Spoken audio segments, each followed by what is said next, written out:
Crazy ഹാക്സിലേക്ക് എല്ലാവർക്കും സ്വാഗതം. ഞാനിന്ന് ചെയ്യാൻ പോകുന്നത് നിങ്ങൾക്കെല്ലാവർക്കും ഇഷ്ടപ്പെടുന്ന കപ്പയും മീനും കൂട്ടത്തിലൊരു ഉള്ളിച്ചമ്മന്തിയുണ്ട്. അപ്പോൾ വീഡിയോ നിങ്ങൾ മുഴുവനായിട്ട് കാണണം. നിങ്ങൾക്ക് എന്നിട്ട് ഇഷ്ടപ്പെടുകയാണെങ്കിൽ തീർച്ചയായിട്ടും സബ്സ്ക്രൈബ് ചെയ്യണം, ലൈക്ക് ചെയ്യണം, ഷെയർ ചെയ്യണം. അപ്പോൾ നമുക്ക് കറി വെച്ച് തുടങ്ങാം. അതിനായിട്ട് ഞാനിവിടെ എടുത്തിരിക്കുന്നത് ചാളയാണ്. മത്തി എന്നൊക്കെ പറയില്ലേ, അപ്പോൾ ഇതിന് പല പേരുകളുണ്ട്. മത്തി എന്നും പറയും, ചാളയെന്നും പറയും. അപ്പോൾ ഈ ചാള വെച്ചിട്ടാണ് ഞാൻ മീൻ കറി ഉണ്ടാക്കുന്നത്. അപ്പോൾ നന്നായിട്ട് വാഷ് ചെയ്തതിന് ശേഷം ഉപ്പും വിനീഗറൊക്കെ ഒഴിച്ചിട്ട് നന്നായിട്ട് വീണ്ടും വീണ്ടും വാഷ് ചെയ്തെടുത്ത ചാളയാണിത്. ഇത് നമുക്ക് നീക്കി വയ്ക്കാം. ആദ്യം നമുക്ക് മീൻ കറിക്ക് വേണ്ട അരപ്പ് റെഡിയാക്കാം. അതിനായിട്ട് നമുക്കൊരു മിക്സിയുടെ ചെറിയ ജാർ എടുക്കാം. അതിലേക്ക് നമുക്ക് ഒരു 3 ടീസ്പൂൺ, ചെറിയ ടീസ്പൂണാണ്, നാളികേരം ഇട്ട് കൊടുക്കുക. ഇനി അതിലേക്ക് ഒരു കഷ്ണം ഇഞ്ചി ഒന്ന് 4 മുറിച്ച് ഇട്ട് കൊടുക്കുക. പിന്നെ നമുക്കതിലേക്ക് ഒരു 1/2 ടീസ്പൂൺ മല്ലിപ്പൊടി, 1/2 ടീസ്പൂൺ മതി. പിന്നെ നമുക്ക് അതിലേക്ക് ഇടേണ്ടത് 4 ടീസ്പൂൺ മുളക് പൊടി, ചെറിയ ടീസ്പൂണാണ്. പിന്നെ നമുക്കതിലേക്ക് ഒരു 1/2 ടീസ്പൂൺ മഞ്ഞൾപ്പൊടി. ഇനി ആവശ്യത്തിന് വെള്ളം ചേർത്തിട്ട് നമുക്കിത് അരച്ചു കൊണ്ടുവരാം. ഇപ്പം നന്നായിട്ട് അരച്ച് കൊണ്ടുവന്നിട്ടുണ്ട്, നല്ല മഷി പോലെ അരഞ്ഞിട്ടുണ്ട്. ഇനി നമുക്ക് കറി വെച്ച് തുടങ്ങാം. അതിനായിട്ട് നമുക്കൊരു മൺചട്ടി വെക്കാം. ചൂടായ മൺചട്ടിയിലേക്ക് ഒരു 2 ടീസ്പൂണോളം വെളിച്ചെണ്ണ ഒഴിച്ച് കൊടുക്കുക. ഒന്ന് ചിറ്റിച്ച് കൊടുക്കുക. അതിലേക്ക് നമുക്ക് ഒരു 1/4 ടീസ്പൂൺ ഉലുവ ഇട്ട് കൊടുക്കുക. ഉലുവ ഒന്ന് പൊട്ടി വന്നിട്ടുണ്ട്. ഇനി നമുക്കതിലേക്ക് ഒരു 10-15ഓളം ചെറിയ ഉള്ളി ഒന്ന് മുറിച്ചിട്ട് കൊടുക്കുക. ചെറിയ ഉള്ളി ഇല്ലെങ്കിൽ ഒരു 1/2 സവാള ആയാലും മതി. പിന്നെ നമുക്കതിലേക്ക് ഒരു 3 പച്ചമുളക് ഒന്ന് മുറിച്ചിട്ട് കൊടുക്കുക. പിന്നെ ഒരു തണ്ട് വേപ്പില. ഇതെല്ലാം കൂടി ഇട്ടിട്ട് നമുക്കൊന്ന് നന്നായിട്ടൊന്ന് വഴറ്റി കൊടുക്കുക.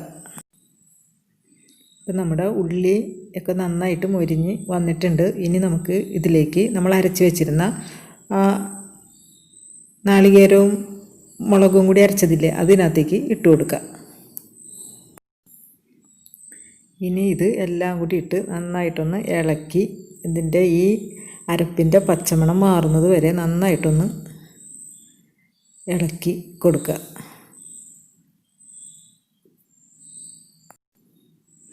ഇപ്പം നമ്മുടെ ഗ്രേവിയുടെ ആ പച്ച ടേസ്റ്റൊക്കെ ഒന്ന് മാറിയിട്ടുണ്ട്, എണ്ണയൊക്കെ തെളിഞ്ഞ് വന്നിട്ടുണ്ട്. ഇനി നമുക്കിതിലേക്ക് ഇത് അരച്ചപ്പോൾ ഉണ്ടായ കഴുകിയെടുത്ത വെള്ളമില്ലേ, അത് ഇതിനകത്തേക്ക് ഒഴിച്ചു കൊടുക്കുക. ഈ വെള്ളം നമുക്ക് മതിയാകില്ല, നമുക്ക് കുറച്ചും കൂടി വെള്ളം ഒഴിച്ചു കൊടുക്കുക. പിന്നെ നമുക്കതിലേക്ക് നന്നായിട്ട് വാഷ് ചെയ്ത് വെച്ചിരുന്ന 3 കഷ്ണം കുടംപുളി ഇതിനകത്തേക്ക് ഇട്ട് കൊടുക്കുക. പിന്നെ ആവശ്യത്തിന് ഉപ്പിട്ട് കൊടുക്കുക.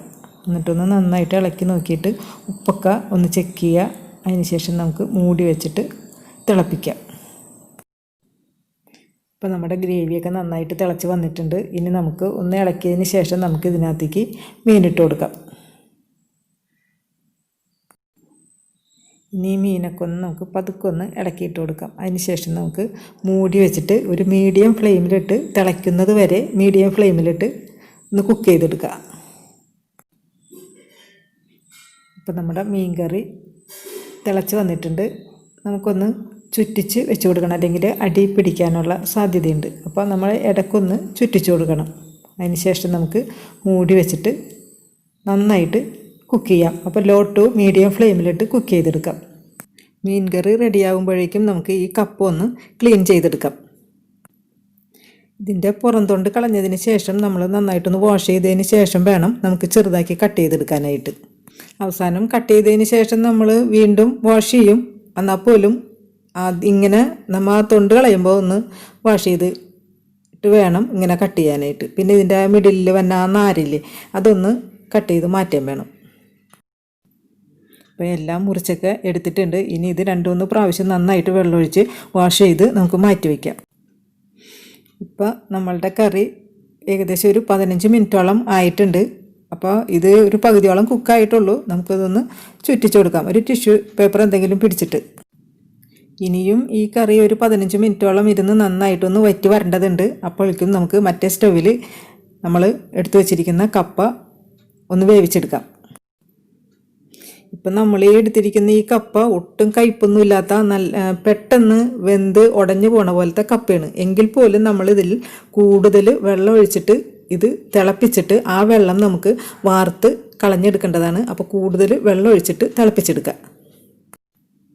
ഇപ്പം നമ്മുടെ കപ്പ നന്നായിട്ട് തിളച്ചൊക്കെ വന്നിട്ടുണ്ട്. അപ്പോൾ ഈ വെള്ളം നമുക്ക് ഇനി മാറ്റി വാർത്ത് കൊണ്ടുവരാം. ഫ്ലെയിം ഓഫ് ചെയ്തിട്ട് എടുക്കാം. നമ്മുടെ കറി ഇപ്പോഴും റെഡി ആയിട്ടില്ല, കുറച്ചും കൂടി ഒന്ന് വറ്റാനുണ്ട്. ഒരു അരമണിക്കൂറെങ്കിലും എടുക്കും ഈ കറി റെഡിയായി കിട്ടാനായിട്ട്. അപ്പോൾ ഞാൻ ഈ സ്റ്റവിൽ നിന്നൊന്ന് മാറ്റി വെച്ചതാണ്. അപ്പോൾക്ക് നമുക്ക് കപ്പ ഇതിൽ വെച്ച് വേവിച്ചെടുക്കാമല്ലോ. ഇപ്പം നമ്മൾ ഈ കപ്പയിൽ ഉണ്ടായിരുന്ന ആദ്യം വെച്ച വെള്ളമൊക്കെ നമ്മൾ നന്നായിട്ട് ഊറ്റി കളഞ്ഞിട്ടുണ്ട്. ഇനി നമുക്കിതിലേക്ക് ഒഴിക്കേണ്ടത് തിളപ്പിച്ച വെള്ളം ഒഴിച്ചു കൊടുക്കുക. പച്ചവെള്ളം ഒഴിക്കരുത്. പിന്നെ നമ്മൾക്ക് ഇതിനകത്ത് ആവശ്യത്തിന് ഉപ്പിട്ട് കൊടുക്കുക. ഉപ്പൊക്കെ ഇട്ടതിന് ശേഷം ഒന്ന് ഇളക്കി കൊടുക്കുക. അതിന് ശേഷം ഉപ്പൊക്കെ ഒന്ന് നോക്കണം. ഉപ്പ് കുറവാണെന്നുണ്ടെങ്കിൽ ഇട്ട് കൊടുക്കുക. അതിന് ശേഷം നന്നായിട്ട് നമുക്കൊന്ന് മൂടി വേവിച്ചെടുക്കുക. പെട്ടെന്ന് വെന്ത് കിട്ടും. പെട്ടെന്ന് വെന്ത് കിട്ടണ കിഴങ്ങാണ്. കണ്ട, പെട്ടെന്ന് തന്നെ വെന്ത് 2-3 മിനിറ്റേ ആയിട്ടുള്ളൂ. അപ്പം നമുക്ക് ഇതിനകത്തേക്ക് ഇട്ട് കൊടുക്കേണ്ടത് ഒരു 3-4 നല്ല എരിവുള്ള കാന്താരി മുളക്. പിന്നെ നമുക്കതിലേക്ക് ഒരു തണ്ട് വേപ്പില. പിന്നെ നമുക്കതിലേക്ക് ഇട്ട് കൊടുക്കേണ്ടത് ഒരു 2 ടീസ്പൂണോളം നാളികേരം ഒന്ന് ചിരകിയെടുത്തത് ഇട്ട് കൊടുക്കുക. ഇനി ഇതെല്ലാം കൂടി ഒന്ന് നന്നായിട്ട് ഇളക്കി യോജിപ്പിച്ച് നന്നായിട്ട് വെന്ത് കിട്ടിയിട്ടുണ്ട്. പുട്ടുപോലെ വേവണമെന്നൊക്കെ പറയില്ലേ, അതുപോലെ നല്ല സൂപ്പർ കിഴങ്ങായിരുന്നത്. ഇനി ഇതിൽ കുറച്ചും കൂടി വെള്ളമുണ്ട്, അതൊന്ന് അടച്ച് വെച്ച് നമുക്കൊന്ന് വറ്റിച്ചെടുക്കാം. ഒരല്പം മാത്രം വെള്ളമല്ലേ ഉണ്ടായുള്ളൂ. ഇപ്പോൾ നന്നായിട്ടത് വറ്റിയിട്ടുണ്ടാവും. കറക്റ്റാണ്. നല്ല കാന്താരി മുളകും ആ നാളികേരവും ആ വേപ്പിലയും ഒക്കെ കൂടി ഇട്ടിട്ട് നല്ലൊരു സ്മെല്ലും. നമുക്ക് കൊതിയായിട്ട് വയ്യ. ഇപ്പം തന്നെ ഇത് കഴിക്കാനാണ് തോന്നണത്. നമുക്കിതെടുത്ത് മാറ്റി വയ്ക്കാം.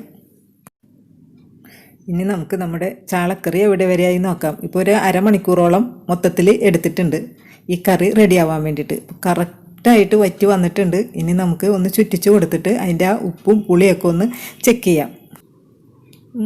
കറക്റ്റ് പുളിയും കറക്റ്റ് ഉപ്പും ആ എരിവും ഒക്കെ നല്ല പെർഫെക്റ്റ് എന്ന് പറഞ്ഞാൽ പെർഫെക്റ്റ്. ഇനി നമുക്കിതിലേക്ക് താളിച്ചൊഴിക്കാം. അതിനായിട്ട് നമുക്ക് ഒരു ചെറിയ പാൻ വെച്ച് കൊടുക്കുക. അതിലേക്ക് നമുക്ക് ഒരു 2 ടീസ്പൂണോളം വെളിച്ചെണ്ണ ഒഴിച്ച് കൊടുക്കുക. ഒരു 1/2 ടീസ്പൂൺ കടുക് ഇട്ട് കൊടുക്കുക. ഒരു 3 ചെറിയ ഉള്ളി അരിഞ്ഞിട്ട് കൊടുക്കുക. പിന്നെ ഒരു 2 തണ്ട് വേപ്പില നന്നായിട്ടൊന്ന് മൊരിച്ചെടുക്കുക. അപ്പോൾ നന്നായിട്ട് മൊരിഞ്ഞ് വന്നിട്ടുണ്ട്. അതിലേക്ക് നമുക്ക് ഒരു 1/4 ടീസ്പൂണോളം മഞ്ഞൾപ്പൊടി ഇട്ട് കൊടുക്കുക. ഇനി നന്നായിട്ടൊന്ന് വഴറ്റി മഞ്ഞൾപ്പൊടിയൊക്കെ മൂത്തിട്ട് നല്ലൊരു സ്മെല്ല് വന്നിട്ടുണ്ട്. അത് നമുക്ക് ഈ കറിയിലേക്ക് ഒഴിച്ചു കൊടുക്കാം. അങ്ങനെ നമ്മുടെ മത്തിക്കറിയും ഇവിടെ റെഡിയായി കഴിഞ്ഞ് ഇനി കുറച്ച് നേരം കൂടി ഒന്ന് ഇരിക്കുമ്പോൾ ഇതിൻ്റെ ചാറൊക്കെ ഒന്ന് കുറുകി കിട്ടും. അപ്പോൾ നല്ല ടേസ്റ്റായിരിക്കും. ഇനി ഇത് ഇവിടെ ഇരിക്കട്ടെ. ഇനി നമുക്ക് ഇതിൻ്റെ കൂട്ടത്തിൽ ഒരു ഉള്ളിച്ചമ്മന്തിയും കൂടി ഉണ്ടാക്കണം. അതിനായിട്ട് നമുക്ക് ഒരു മിക്സിയുടെ ഒരു ചെറിയ ജാർ എടുക്കാം. അതിലേക്ക് നമുക്ക് 4-5 നല്ല എരിവുള്ള കാന്താരി മുളക് ഇട്ട് കൊടുക്കുക. പിന്നെ അതിലേക്ക് ഇടേണ്ടത് ഒരു 3-4 ഇതള് വേപ്പില. പിന്നെ നമുക്കതിലേക്ക് ഒരു 10-15ഓളം ചെറിയ ഉള്ളിക്കാണ് കൂടുതൽ ടേസ്റ്റ്. ഇനി അഥവാ ചെറിയ ഉള്ളി ഇല്ലെങ്കിൽ ഒരു പകുതി സവാള എടുത്താലും മതിയാവും. ഇനി നമുക്കതിലേക്ക് 1 ടീസ്പൂൺ വിനീഗർ ഒഴിച്ചു കൊടുക്കണം. പിന്നെ നമുക്കതിലേക്ക് ആവശ്യത്തിന് ഉപ്പും ഇട്ട് കൊടുത്തിട്ട് നന്നായിട്ടൊന്ന് അരച്ചു കൊണ്ടുവരാം. അധികം നന്നായിട്ട് അരക്കണ്ട കേട്ടോ. ഒന്ന് ക്രഷ് ചെയ്യല്ല, ഒന്ന് അധികം അങ്ങോട്ട് അരയണ്ട. ഇപ്പം നമ്മുടെ ചമ്മന്തി അരച്ച് കൊണ്ടുവന്നിട്ടുണ്ട്. അപ്പോൾ ഈ വിധത്തിൽ അരഞ്ഞാൽ മതി, നന്നായിട്ട് അരയണ്ട. ഇനി നമുക്ക് ഇത് വേറൊരു പാത്രത്തിലേക്ക് ഇട്ട് കൊടുക്കാം. അതിനുശേഷം നമുക്കിതിലേക്ക് ഒരു അല്പം മാത്രം വെളിച്ചെണ്ണ ഒഴിച്ചു കൊടുക്കാം. അപ്പം നല്ലൊരു ടേസ്റ്റ് കിട്ടാൻ വേണ്ടിയിട്ടാണ്. ഇനി ഇതെല്ലാം കൂടി ഒന്ന് ഇളക്കി യോജിപ്പിച്ചതിന് ശേഷം നമുക്കിതിൻ്റെ ടേസ്റ്റൊക്കെ ഒന്ന് നോക്കാം. സൂപ്പർ എന്ന് പറഞ്ഞാൽ സൂപ്പർ ടേസ്റ്റ്, ഒരു രക്ഷയില്ല കേട്ടോ. ഇനി നമ്മുടെ അടുത്ത പരിപാടി എന്താണ്? കഴിച്ച് നോക്കൽ മഹാമഹം. അപ്പോൾ നമുക്ക് തുടങ്ങാം. ആദ്യം നമുക്ക് ഈ കറി കുറച്ച് പ്ലേറ്റിലേക്ക് എടുത്തിടാം. കണ്ടോ അതിൻ്റെ ചാറൊക്കെ ഇരിക്കുന്നുണ്ടോ, നല്ല കുറുകി വറ്റി. കണ്ടിട്ട് തന്നെ അങ്ങോട്ട് സൂപ്പർ ടേസ്റ്റായിരിക്കും ഇതിന്. ആദ്യം നമുക്ക് കപ്പ എടുത്ത് ഉള്ളിച്ചമ്മന്തി കൂട്ടി ഒന്ന് കഴിച്ച് നോക്കാം. ഹോ, എന്താ ടേസ്റ്റ് എന്ന് പറഞ്ഞറിയിക്കാൻ പറ്റണില്ല. മത്തിക്കറിയൊന്നും വേണ്ടാന്ന് തോന്നും.